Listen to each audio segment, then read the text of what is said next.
Shalom, shalom! It's me, Johnson, again, guys. Good afternoon, Soraim Tubim from Israel. Hello, hello. Hi, guys. Kagagaling ko lang ng grocery. So, grocery haul again! I-share ko yung mga binili ko today. And I bought some fruits for me and Lola. I buy sun pear. It's a pear. And mamaya, guys, mag-share ako ng, i-share ko yung mga pack lunch ni Lola, kung paano ko niluluto. It will be on my other vlog, on my next vlog. But for today, i-haul ko muna tong mga pinamili ko. And i-share ko yung kung paano ko niluluto yung pack lunch ni Lola. Kasi, just to share sa mga caregiver na katulad ko, na kasi ang lola ko, hindi niya gusto yung araw-araw na nagluluto ka, or araw-araw na nakikita kanyang nagluluto, ganyan. Kasi she is into yung bayad ng gas. Nasa isip niya na kung araw-araw ka magluluto, it's mahal ang babayaran niya sa gasol. So, ganon ang medyo hinaan natin ang ating niluluto, baka masunog dahil nagdidinaldal ako. Ayan, guys. Yan.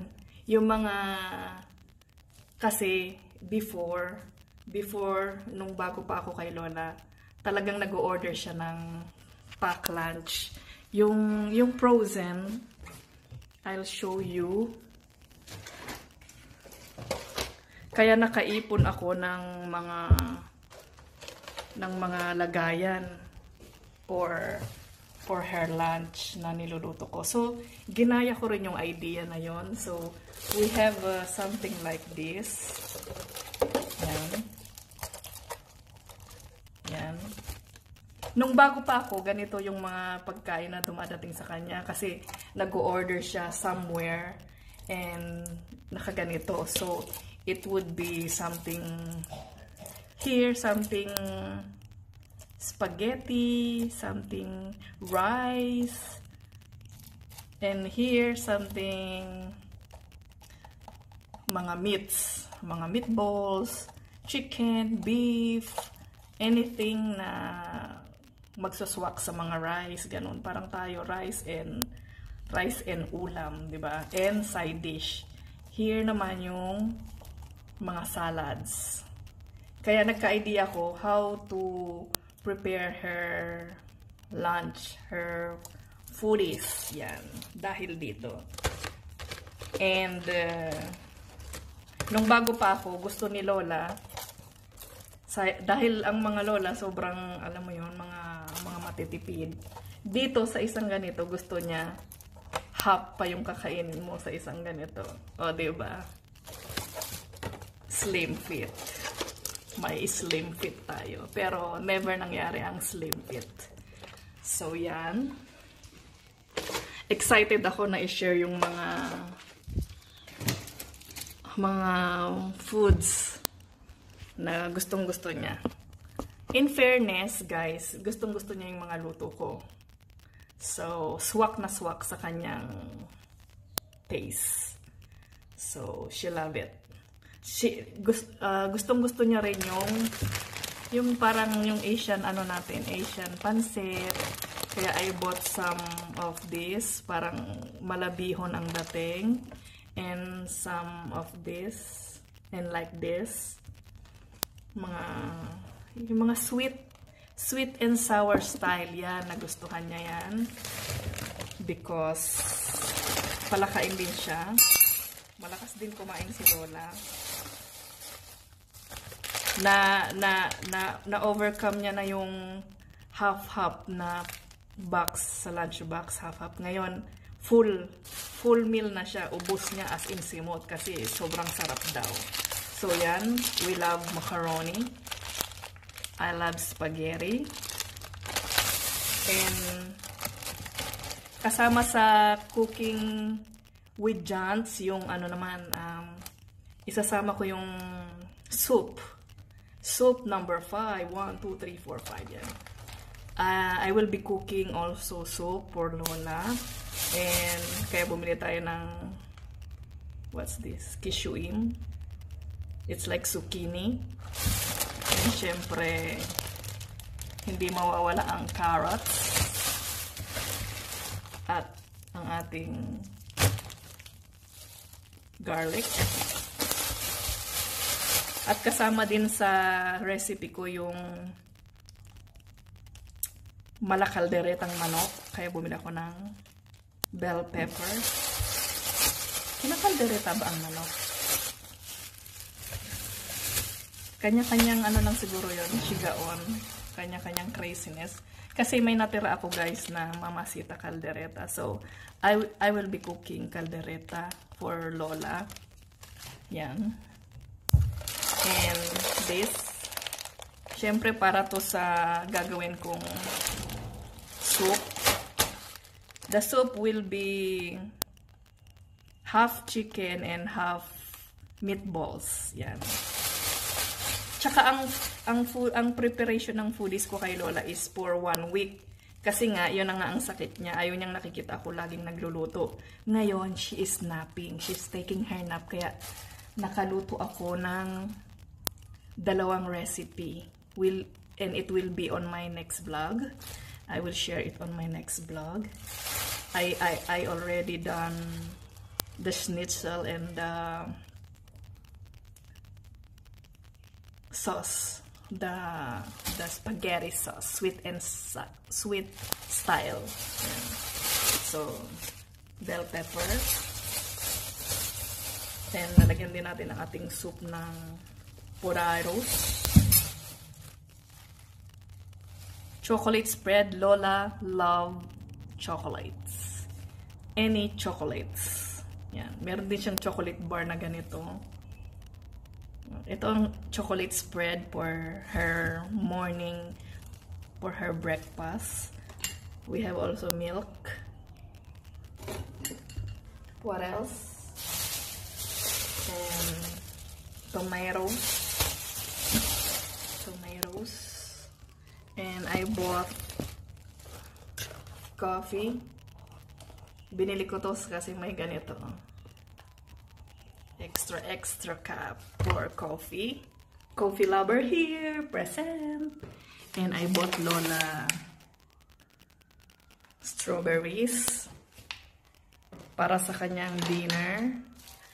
Ang dinner naman ni Lola is very easy. Only fruits and yogurt. And I bought, ang tawag dito, melafefon.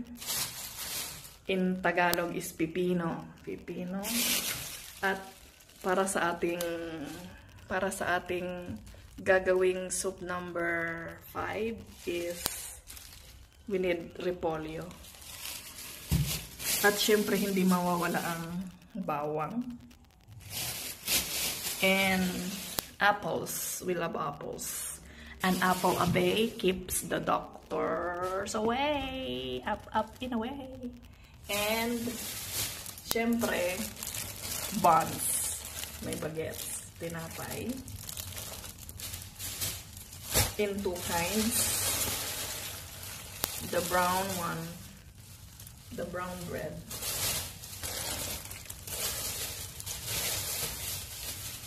I think that's all. And yun nga guys. Hintayin nyo at i-share ko sa inyo mga tips. How to prepare Granny's lunch packs. And kumusta naman kayo guys? Anong ginagawa nyo ngayon? And I'll be back in a bit.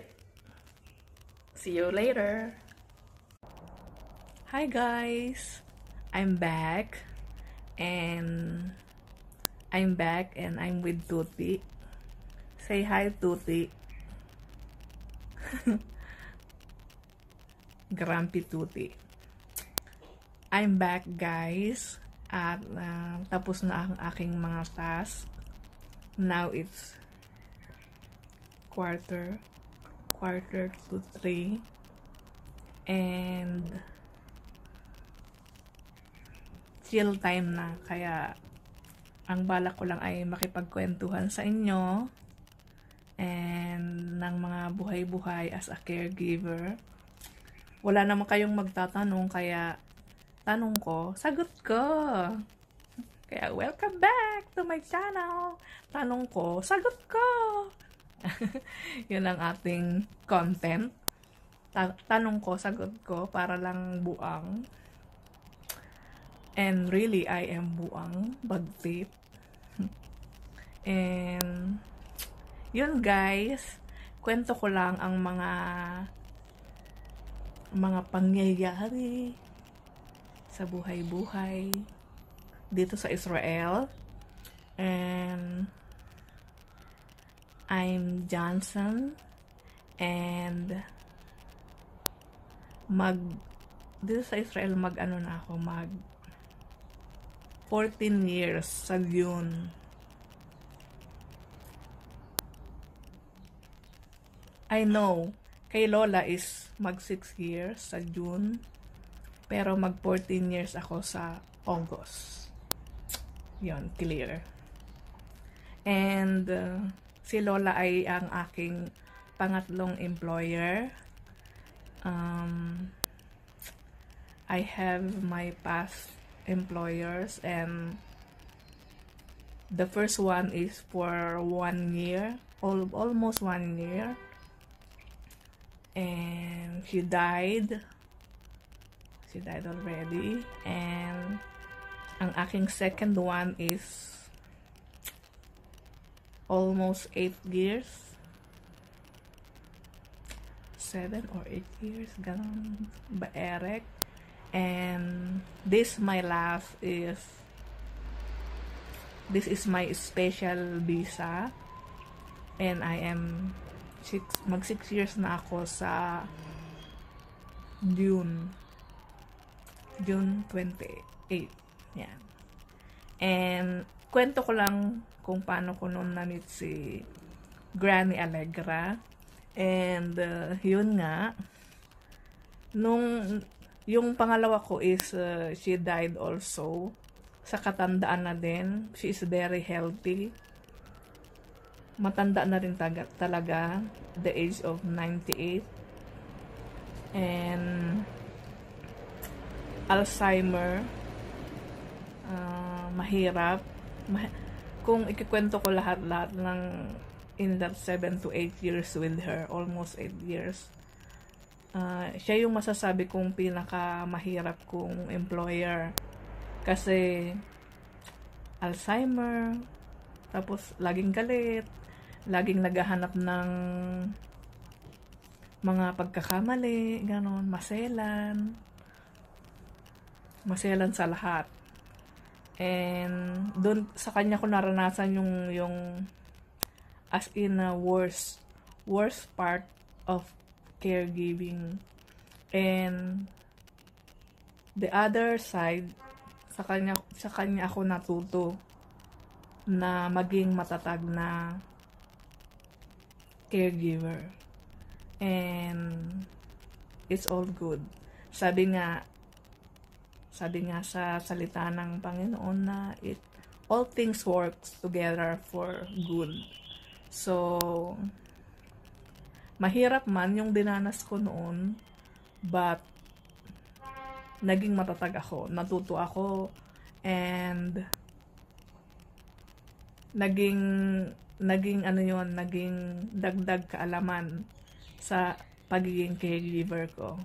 And salamat sa Panginoon for all the learnings, because yun nga, laging ang learning laging may napakalaking room para para sa mga tao na gustong matututo at matututo ka talaga. And you need to learn. Yun, masaya ang buhay, lalo na may mga natututunan tayo, and growing stronger. Yan. Kaya nung napunta na ako dito kay Lola Allegra, hindi rin naging ganun kadali kasi iba-iba ang ano ng matanda, iba-iba ang sitwasyon ba. Kumbaga, may madali, may mahirap, may napakamahirap, level 1, level 2, level 3, and to the highest level, ganyan. So, nung nawala yung second employer ko, blessing yung pagkakakilala namin ni Granny Allegra. So, nung kakawala ng ikalawang alaga ko, I thought na I am going back home for good. But, blessings, my agency sent me to her house for me to meet her. Yan. Then, ayun, na-meet ko siya. First impression, sabi nga nila, first impression last. So, nagdamit talaga ako ng ano nun, ng very formal. Parang medyo mala-attorney. Mala-attorney yung damit ko noon. As in yung parang very formal. Ganyan. Para, syempre, in meeting employer, you need to be presentable, di ba? Alam nga namang mag-meet ka ng employer, mukha kang laborer. Kumbaga, mukha kang nasa construction, yung ganun ang itsura ng outfit. Siyempre, pag mag-meet ka, yung neat and clean, di ba? Hindi yung mukhang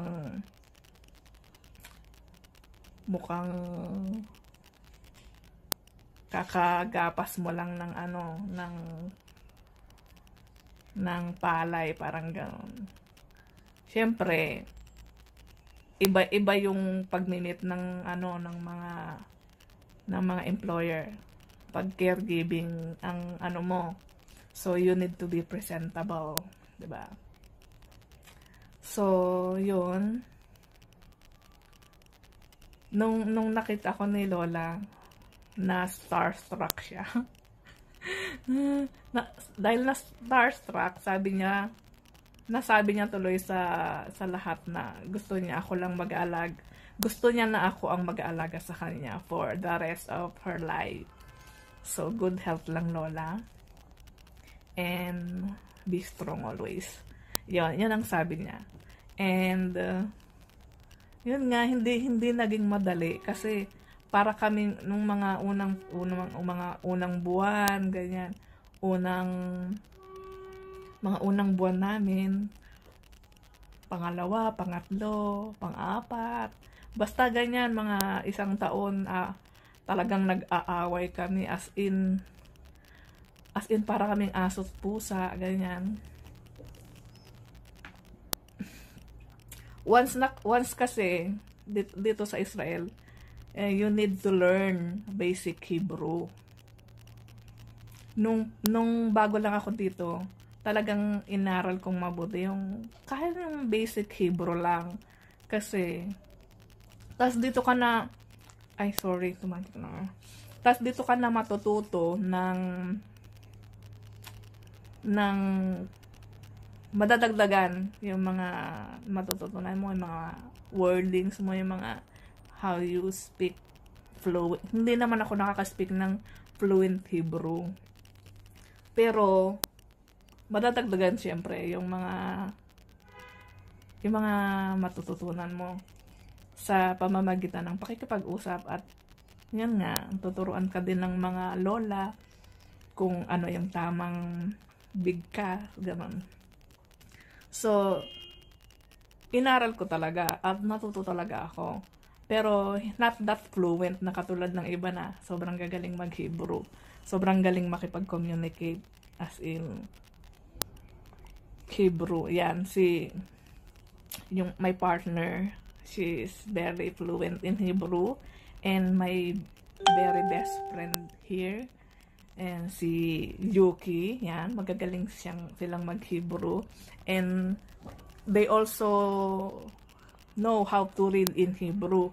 Kasi my wifey, meron siyang employer na yung employer niya before is tinuruan siya magbasa, gano'n.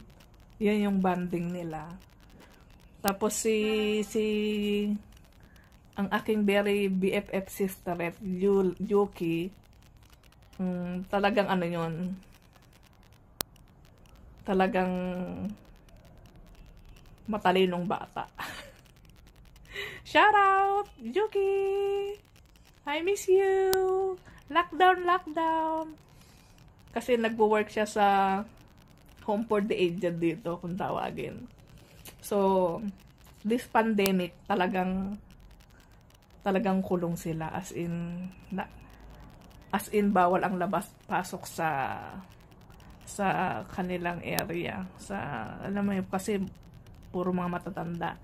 Sa amin, ako kasi, I'm a caregiver here in Israel. I am a private caregiver. So, ako lang at saka si Lola sa bahay niya, dito sa bahay niya. Yung iba kasi sa home for the aged. Tapos may iba sa hospital. Nasa hospital. Yung iba at kung saan-saan pa. Ayan. Basta ako marami dito mga private home care. Ayan. Ikaw lang at si Lola. Ano pa ba? Yun nga, yung kami na ni Lola, yan, mga 1 year away, bati kami yan, para kaming aso't pusa. Para kaming mag-asawa, parang ganon, yung nagkakapaan, testing the waters, yan, getting to know, ano bang mga ayaw niya, ano bang mga gusto niyang kainin, mga ayaw niyang gawin ko. Yan yung mga taon na mahirap talaga pag bago ka pa sa matanda, kasi alam naman natin na mostly ng mga matatanda, kuripot, sa gas, sa tubig, sa ilaw, yan. Na nakakaano din, nakakainis na nakakatuwa din, na nakakatawa. Yan. Minsan pag maliligo ako, noong mga unang araw,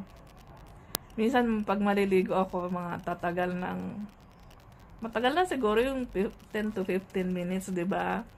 Pag umabot ka ng mga ganyang shower, paglabas mo sasabihin niya sa'yo na, ang tagal mo naman maligo, para ka namang may parting pupuntahan, sabi niya ganyan. Yung mga sarcastic na ganong salita na nakakainis, na nakakatawa, na ewan. Tapos yan. Tapos yun nga, hanggang ngayon sa pagluluto, yun yung hindi nagbago. Yung about sa cooking. Kasi ayaw niya na nagluluto ako ng araw-araw. Nabanggit ko nga kanina lang na yun nga, ano ba yung nabanggit ko kanina? Nabanggit ko kanina na nung dumating ako dito, nakapack lunch siya, yung frozen na in-order. So, pagkakain siya, ibababa niya na yon sa gabi, para kinabukasan na thaw na siya. Kumbaga, hindi na siya icy. So, iinit na lang niya tayo, tapos kakainin na lang niya. Yun, kumakain din ako yun noon, kasi yun lang ang food noon. So, adjustment na walang luto, walang fresh, ganon. So, sanay siya sa ganong pack lunch. Kaya doon ako nagka-idea. Kaya yun ang hanggang ngayon dala-dala ko at ginaya ko para yun nga, para hindi araw-araw nagluluto. Which is good din naman kasi i-freezer mo lang tapos maglabas ka lang pag para sa kinabukasan, ganyan. Pag naubos na yan, maglabas ka lang, magtaw ka lang ng isang pack, then ready na yun, na iinit na lang yan tomorrow. Yung ganon. So, yun ang maganda rin naman kasi hindi araw-araw nagluluto, which is good for me din, and maganda rin yun pack lunch niya kasi healthy meal. Yan. And yun ang hindi na bago yung tungkol sa gas kasi sa isip niya nga na mahal ang binabayaran niya pag araw-araw kang nagluluto. Yan, ganyan. Tapos sa ilaw, nakapatay ang mga ilaw. Siguro mga ano pa lang patay na ang ilaw Mga ngapa ka na lang sa dilim. Mga ngapa. Tapos ano pa ba? Ayun. Tapos gusto pa niya kwento ka ng kwento, salita ka ng salita. Kaya ayun, maghahanap ka talaga ng... Tapos pag hindi mo kakausapin, magsusumbong siya sa mga anak. Sasabihin, mag-isa lang daw siya daw, walang kumakausap. Ambot. Siyempre, kung araw-araw naman kayo magkasama, wala ka namang ibang ikikwento, diba? Kundi ulit-ulit na naman. Life. Yun ang gusto niya, magdaldal ka na magdaldal, magkwento ka ng magkwento. Diyos ko, puro hindi din naman ako pala kwento, pala salita. Pero ngayon, sa tagal-tagal ng mag 6 years na ako sa kanya, sa tinagal-tagal, nakapag-balanse na kami sa ugali niya, sa ugali ko. May craziness din kasi siya at siyempre ako din, meron din craziness. And yun, ngayon malaking pagbabago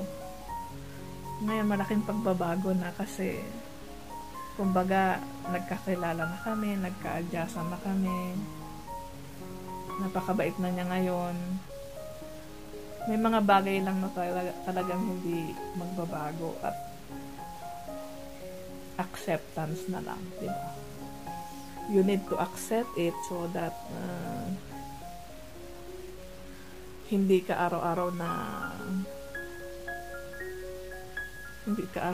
na sinasamaan ng loob. Kaya tapos ang lola ko pa 93 na siya. Pero ang kilos niya parang si The Flash yan.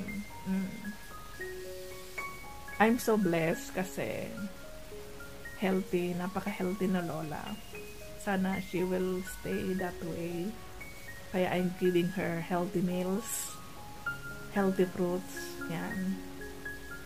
Para in a way na makatulong sa kanyang healthy living. And yun lang ang nakakainis sa kanya na ang every morning, yun ang hindi lang every morning, talagang mabilis siyang kumilos. Kahit na hingal-hingal na siya. Yun talaga yung ano niya, yun yung kanyang teba. Ano ba yung teba sa ano? Yun na yung ugali niya, nakaano na sa sarili niya na napaka-alert niya. And she is really a smart. She is really a smart granny. And at the age of 93, she had her very own computer and she plays solitario, yung baraha. Meron tayong nilalaro yung baraha noon, yung mga Yun nga, solitaryo. And she have her books, mga favorite author niya din. Marami din siyang books.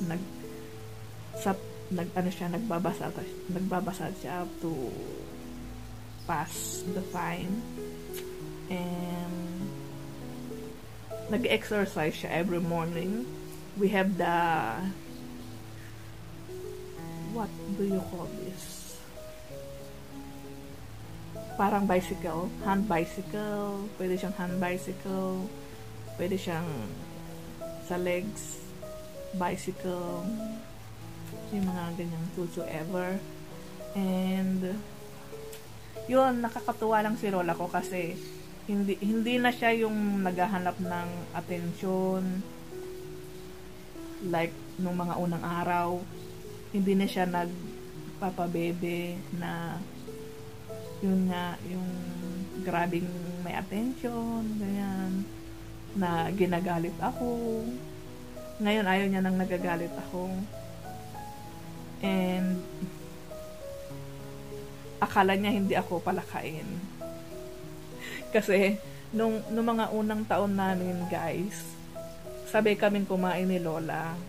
Yan, sinasabayan kong kumain, kaya kwentuhan. Nakita niyo ba yung pack lunch? Gusto niya yon, kalahati lang ang kinakain namin. Kalahati sa kanya, kalahati sa akin. So, nakakawalang gana, di ba? Ako na nagtatrabaho ng umaga hanggang hapon for her.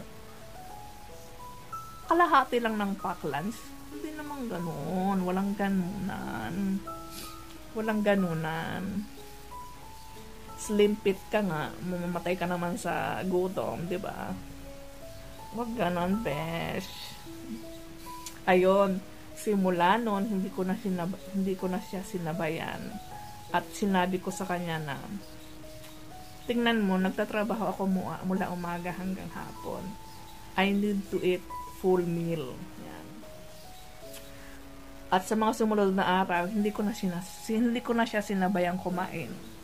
At sabi ko na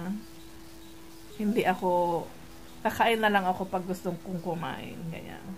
Kaya hanggang ngayon, dito ako sa kwarto ko kumakain. Never niya ako nakikitang kumakain doon sa kitchen.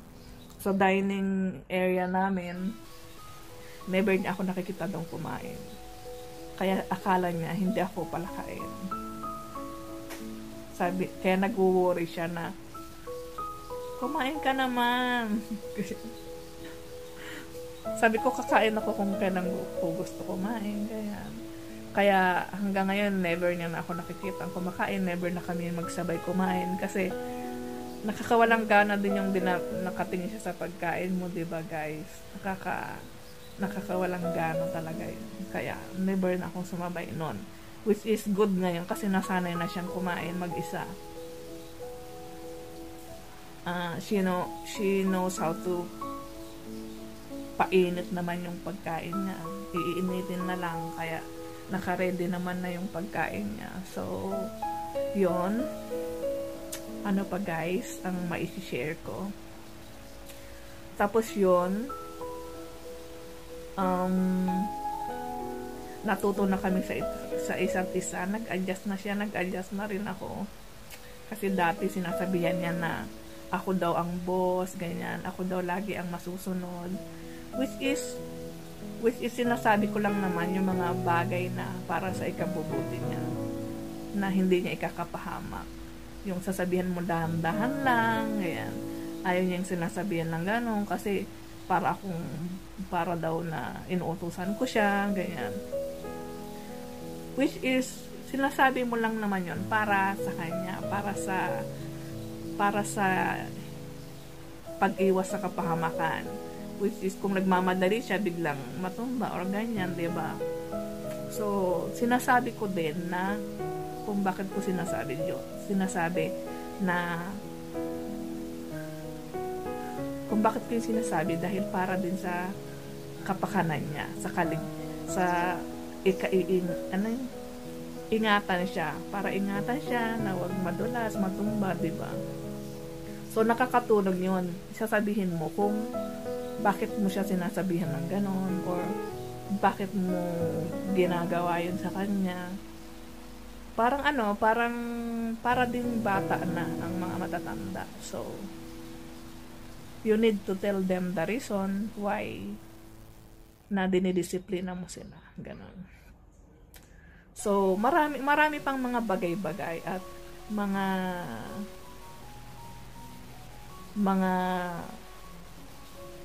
gawain namin ni Lola ang masarap din i-share, makipagkwentuhan through vlogging. Tulad ngayon, nakausap ko kayo, nakakwentuhan ko kayo sa aking chill mode, sa aking siesta mode. And ano pa ba, guys? Ayan ang aking mga kapiling, guys, sa gabi. Pag masakit ang ulo, masakit ang likod, masakit ang katawan,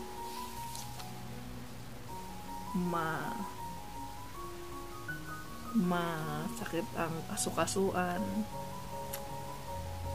Ayan, hindi po to sponsored. Hindi pa ako nakaka-sponsor. Ayan, sila Pao at Kating ko, ang aking mga beshies. Ang aking mga katulong, comforting me. And ano pa ba, guys?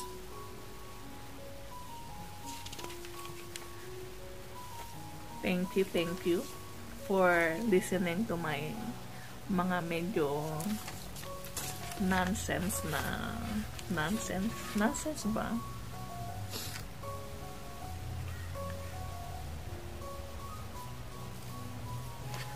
Sa aking mga istoryahi.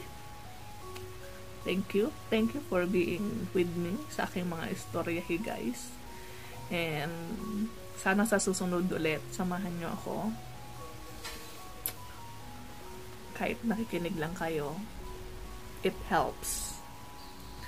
And I'm happy to share my caregiving life here in Israel.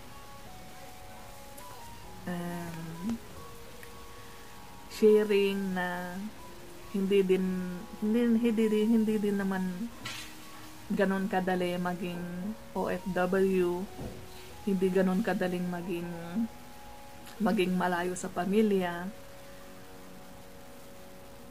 hindi madali. Kaya yung iba sinasabing naka-abroad ka lang, ganyan. Yung iba sinasabing yun nga, naka-abroad ka lang. No, guys. Hindi ganun yun. Ang pag-a-abroad is, sa totoo lang, hindi mo naman yun gusto eh. Ang pag-a-abroad, guys, is minsan labag sa kalooban mo eh. Pero kung para sa pamilya, then go. Kung para sa ibubuhay mo sa pamilya mo, go. At hindi ganun kadali ang maka-abroad. You need money. You need money, guys. Hindi ka lang basta nag-abroad. Kailangan mo ding pera. Kailangan mong umutang. At magbayad ng porsyento. Yan. Nakapunta ako sa abroad. Naka 6 years ako in Taiwan. Yan. Bale, sa Taiwan is, nasa Taiwan na tayo ngayon. Bale, sa Taiwan is much easier. Pumasa ka lang sa mga exams, sa mga test nila. Then, lilipad ka na. Kasi yung pera is deduction. Salary deducted. So, ipasa mo lang yung exam, mga test, ganyan, mga eye test, mga churba, chu, ganyan. Yon. Kaya madali ako naka-flight nun from Philippines to Taiwan kasi salary deduction. Thank you, Father. And doon, hindi naman ako ganun nakaipon kasi para sa pamilya talaga. And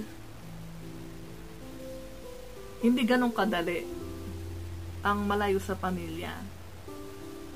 Pero matututo ka rin. Magiging malakas din yung loob mo. Mababago ka. Then magiging broad your mind. Yung mag-iiba ang ano mo sa buhay na magiging responsible ka na. Kasi kung ikaw na yung nanay at tatay sa pamilya, then you should try your very best na iangat ang buhay ng pamilya mo. Iangat ang buhay. May makain, may maipon, 'di ba? Mapagawa ang bahay, bumili ng mga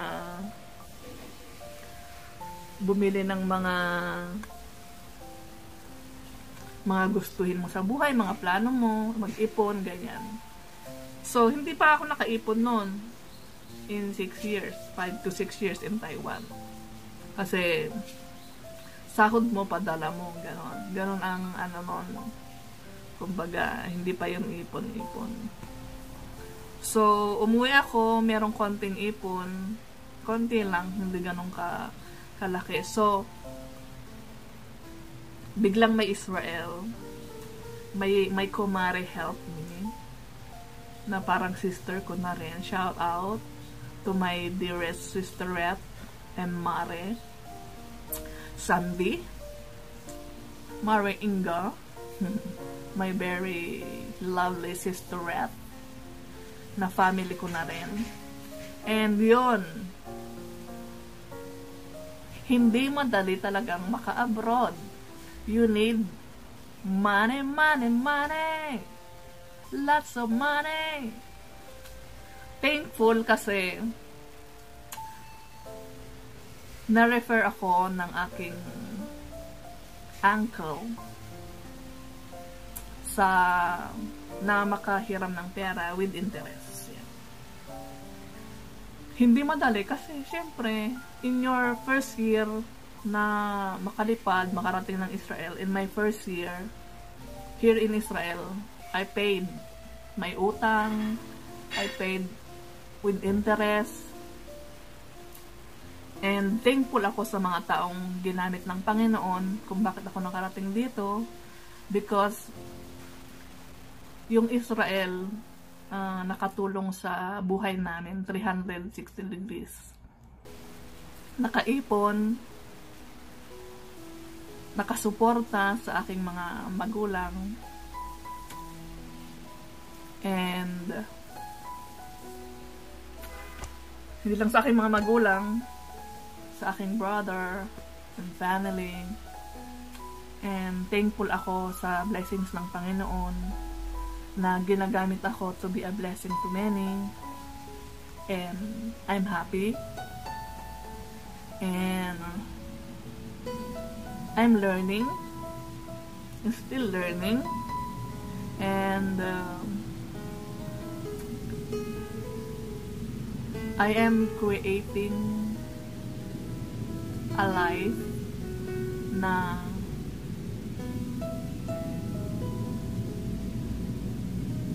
para pag-uwi ko is matatag na tayo. Meron na tayong mga kumikitang pangkabuhayan, ganyan.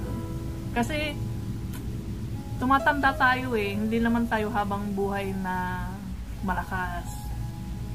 Salamat sa Panginoon sa araw-araw na kalakasan, pero syempre ang tao tumatanda, 'di ba? Kaya isa din 'to na I'm sharing sa mga OFWs, sa mga nasa abroad. Buy and get investments, insurances, ganyan. Para for your peace of mind. Lalo na kung breadwinner kayo, get insurance and investments, kasi we have a family to support na makasurvive whatever happens, nandyan palagi ang Panginoon. Offer everything unto Him and be at peace. Have a peace of mind. Basta prayers lang lagi and everything will be alright. Everything wanna be alright. And yun lang ma-share ko, mga ka-OFW na mga masisipag na mga mother and father, brothers and sisters na OFW. Take good care of yourself, of your health. Get your insurance, get your investment, mag-invest kayo because it's for your own good na rin at para sa pamilya natin. And that's all, guys. Thanks for being with me today. Salamat sa pakikinig sa aking mga istoryahi, sa pagsama nyo sa mga aking mga paistorya. And thank you so much for listening and following my vlogs, and hope you like this, guys. And that's all. And see you on my next vlogs. God bless and be good. Just love.